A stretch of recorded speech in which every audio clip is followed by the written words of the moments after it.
beautiful people, welcome back to Vlogmas, day 22, I think. I don't know what the heck is going on anymore. I is back with new hair. Look, I've had all my hair chopped off. It's making me feel lots better. I feel like I've lost about 10 stone having that horrible mop of hair chopped off. Yeah. Anyway, first of all, I want to say thank you very, very, very much to everyone who has sent me messages on social media over the past day or so. If you didn't know, I've been ill. I ended up in hospital on a nebulizer because of my asthma, because this viral infection is what they've said it is. Just hit my chest and that was it. I was done for. I'll tell you my hospital saga in a minute. But yeah, I just wanted to say thank you so much. Sorry if I haven't responded to everyone individually. There's been so many messages. And I'm just so grateful to everyone. I feel so much love. But I'm getting better. I'm still quite chesty. But I've got medication now. I've got steroids, which are a miracle drug. So I'm sure by Christmas Day I'll be feeling so much better. I'll at least be able to breathe. So Rich is on a night shift today, so he's had a dentist appointment this morning, so that's why he's not here. So I'm going to wait for him to come back before I catch up on Advents. I want to tell you my hospital saga. First of all, let me start by saying I love our NHS. I love everyone who works for the NHS. I think they do an amazing job. But I did not have an amazing experience on Monday night. So I went to Glencloyd Hospital, which is our local hospital. It's in Bodelwyddan. It's like 5 minutes down the road from us. And I've had a bad experience here before, many, many years ago, when I was working up here, so 2007. And this was similarly bad. So I went to A&E after I phoned 111 first, because I didn't want to go to A&E unless I absolutely had to, because, you know, I didn't want to add to their pressure. I phoned 111, they said go straight to A&E. So I went. So because my symptoms are similar to COVID, I was very quickly hurried out of the main A&E area and put in like a little side glass room in a fishbowl, like literally next to the main waiting room, and had to wait there. Rich couldn't come in because obviously the situation that it is. I was in there for a couple of minutes and then I got taken straight through to triage. I was like, oh, this is awesome, it's going very quick. And they said the waiting time in A&E was only an hour last night. So I was like, cool, awesome. So I went straight through to triage. Explained what was going on. I was, you know, struggling to breathe and this, that and the other. So she got a cannula put in my arm. Had an ECG done because my heart rate was like really high because of all the inhaler I'd had. Makes your heart rate go like, woo. Sorry, just had a little coughing fit. And then she was like, right, I can't put you back in the main waiting room, said, so I'm going to put you in this room over here. The room that I was in was essentially a storage room. She brought me a chair round. It was where like broken computers had been dumped. There was like bits of rubbish. There was like a freezer with like some kind of testing kit in it. And it was right by the like door that the ambulances bring patients into. So it was very cold because the door was always just being left open. So it was freezing. So I sat there, and I sat there, obviously struggling to breathe. And I sat there, and I sat there. Not a single person came to check on me. It got to 3 hours of being sat in this room, freezing, not being able to breathe, on my own, starting to panic. I'd sent Rich like home by this point, so I was like, there's no point you sitting in the car, just go home. I'll phone you when I can go. So yeah, I'm just sat there on my own and I'm getting more and more worked up because anyone who's ever had breathing difficulties will know that when you're struggling to breathe, you panic and that makes it worse. So I was trying to keep calm, but just it wasn't happening. So I eventually kind of got up and I walked and went and found the nurse's station. And there were two, I think they were junior doctors sat at the nurse's station and they were having a chat about like some kind of exam or something. And I stood there like right in front of them and they didn't even like look up or anything. They just kept talking and they just kept talking. So like about a minute and a half of them just talking about nothing in particular. And I was like, am I actually invisible? I said out loud, am I actually invisible? Still nothing. So another minute went by. A nurse came out of a back room and was like, are you okay? I was like, no. I was like, I've been sat down in this room for 3 hours. I said, I can't breathe. I said, can someone tell me what's going on? And she went, oh, you need to wait, a doctor will come. I was like, but it's been 3 hours, I can't breathe. And she was like, just wait. Didn't even ask my name, didn't even like check to see if, you know, had I been missed or forgotten about, or had someone like gone to the main waiting room to grab me, and obviously I wasn't there and they thought I'd left. Nothing. So I went back and I waited and I waited and I waited, and another hour and a half goes by, and at this point I'm like proper starting to panic because I've been sat there for like 4.5 hours, can't breathe, freezing. So I stand by the door of this room and I'm literally just crying my eyes out, because it's not a place, the only people who go past there are paramedics bringing in patients and leaving. It's not like, no one is going to walk past and just go, oh, what's that girl doing in there? So I'm stood by the door crying, and this nurse goes, are you okay? Like comes through another door and sees me and goes, are you okay? And I was like, no. I said, I've been here 4.5 hours. I'm asthmatic. I can't breathe. Like I'm struggling to breathe. I need help. And she goes, right, okay, take a seat, I'll grab a doctor. And then I could hear what was going on at the nurse's station, and they'd forgotten about me. I'd been forgotten, was the conversation. Like, people had forgot that I was in there. So then the doctor comes, and once the doctor sees me, everything happens like quite quickly. Within 2 hours, I've had a chest x-ray, I've been on a nebulizer, and I'm gone. But in total, I was there 6.5 hours. So from 9 o'clock in the night, I didn't get home till 4:30 in the morning, because I'd been stuck in a room because they thought I might have COVID. I didn't. They tested me, I was negative, which is great. But I've never felt like such a pariah. It was just like, she's possibly got COVID, stick her over there. And I get it, like, you need to keep people with COVID symptoms separate, but at the same time I needed to be treated for the fact that I couldn't breathe. Like, I know when I get to that stage, it's happened to me enough now, that I need a nebulizer and I need steroids and I will be fine. And then you can send me home. I could have been done and gone within like 2 hours, but there we go. I mean, I don't hold any grudges against them. I know they're under a lot of pressure, but it was not a great experience for me. Yeah, but there we go, done. I've got steroids to keep me going for the next few days. I should be fine. So today my plan is, I have work. I've had a chat with my boss this morning, and he's basically said, don't really worry about doing anything this side of Christmas because there's nothing to do. I'm hoping to do some baking this afternoon. I don't know if I will. It all depends on my energy levels. I'm going to try. I want to get some biscuits done for Rich's work colleagues. I keep coughing, I'm sorry. I'm going to cut out the coughing, but like, it's going to, like, you're just going to see me going all red in the face. Yeah, I want to get some biscuits done for Rich's work colleagues. I've asked him to pick me up some ingredients on his way back from the dentist. I need to stop talking now because I keep coughing.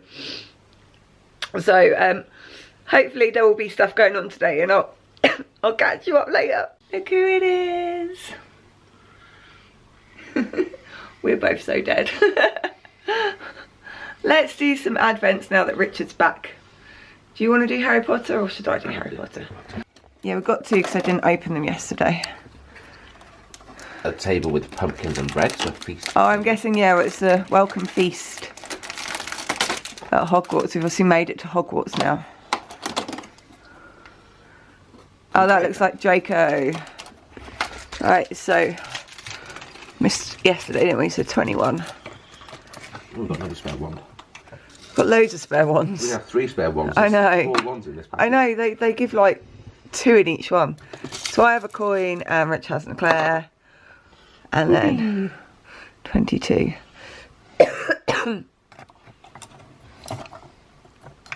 Oh, love hearts and a coin, and oh no, a task. I still haven't done like 2 days ago's task. Oh, this is easy. List your top 5 Christmas films. That doesn't require much effort, we can do that. I'll wait for him to finish building his Lego and then we will discuss our favourite Christmas films. Should probably open this one in the meantime. Right. 21, 22, 21 is a star, 22 is the gingerbread man / snowman / dolly / that kind of thing. There we go. Hello, Dolly. So there we go. We have the welcome Hogwarts feast, and there's Draco in the back. Lovely. Right, top 5 Christmas films. If you say Die Hard, I will kill you. Die Hard is in there. It's not. It's not a Christmas film. If it wasn't for Christmas, there'd be no film. Oh my god. Muppet Christmas Carol. That's definitely on there. And that's got to be on yours. Elf. Is that on yours too? I've got to say, A Christmas Carol the musical. I love that. You don't like that, do you? The Mickey Mouse version of Christmas Carol. Oh, Mickey's Christmas Carol. That is cool. Yeah, but it's not on my list. So what have I got? Muppet Christmas Carol the musical, Elf. Die Hard. Die Hard is not a Christmas film. Oh, I don't know. Love Actually, I think. And the Santa Claus. There we go, that's my 5. There's so many good ones though. Christmas with the Cranks. Oh, Christmas with the Cranks. Love Christmas with the Cranks. And Home Alone. And The Grinch. Problem is, we've got too many of the same films on our lists. Right, okay. Mine's going to be Muppet Christmas Carol. We can't double up. Tough, I'm going with what I'm going with. Muppet Christmas Carol the musical, Elf, Christmas with the Cranks, and what else did I say? I forgot what else I said. I know I said Love Actually. Oh, and Nativity. I love Nativity too. And Nativity 2, Danger in the Manger. Should I just do mine while you're... Yeah, go on. Die Hard. Elf. Muppets Christmas Carol. Christmas with the Cranks. Mickey's Christmas Carol. Home Alone. No, okay, I've got mine. Right. I've got it. Oh. Muppet Christmas Carol, that's like number 1. Christmas with the Cranks, Elf, Christmas Carol the musical, and the Polar Express. You forgot about the Polar Express, didn't you? There we go, there we are. Top 5 Christmas films, right. I'm going to go do some baking now. While I can still breathe. Yep. And you're going to go for a nap, aren't you? Because you're on a night shift tonight. No. Merry Christmas! Something appears to be missing from our wall. Looks like all our cards have been pulled down. What do you think you're doing? You pain in the arse. What do you do that for? Ugh.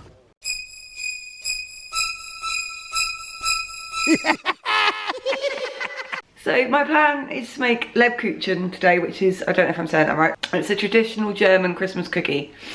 It's a pretty simple biscuit to make. I've made it before. And hopefully I can make enough to give out some little gift bags to Richard's team. As always, I'll link the recipe and everything down below. So if you want to give these a go yourself, feel free. First task, I've got 200 grams of runny honey and 85 grams of butter in a saucepan, and I'm just gonna melt this all together. Just poured my honey butter mixture into a large bowl, and that's going in the fridge for 5 minutes. Whilst my honey butter mixture is in the fridge, I'm gonna prepare, like measure out the rest of the ingredients, so everything else now just gets kind of put together. So it's 200 grams of plain flour, 100 grams of ground almonds, 1 teaspoon of baking powder, a quarter teaspoon of bicarbonate of soda, and then a teaspoon of cinnamon, a teaspoon of ginger, a teaspoon of mixed spice, and half a teaspoon of nutmeg. and then it's the finely grated zest of half an unwaxed orange, and it's juice. So there we go, bacon. Right, there we go, I've got my almonds, I've got my flour and baking powder and bicarb and all my spices, and I've got my zest, my orange is there ready to juice. I'm gonna get my thingy out of the fridge and then just mix this all together. So there we go, everything is mixed together. It's a very, very sticky dough. So this goes in the fridge now for at least an hour for it to cool right down and become workable. So while that's chilling, I'm actually gonna make another batch of the same dough. I could have just doubled up the numbers, but I didn't think about that at the time. So now I have to make another batch because I want to make sure I've got enough for everyone to have a good amount of biscuits. So that's what we're gonna do now. So it's about an hour later. I have got a lightly floured surface. My oven is preheating. Time to roll some dough. I'm gonna be cutting them out into shapes. You can just like kind of roll these up into like little discs or balls. I'm gonna cut some shapes out. So I've got a circle cutter, a star cutter, and a little heart cutter. And we'll see how many biscuits I can make out of this batch.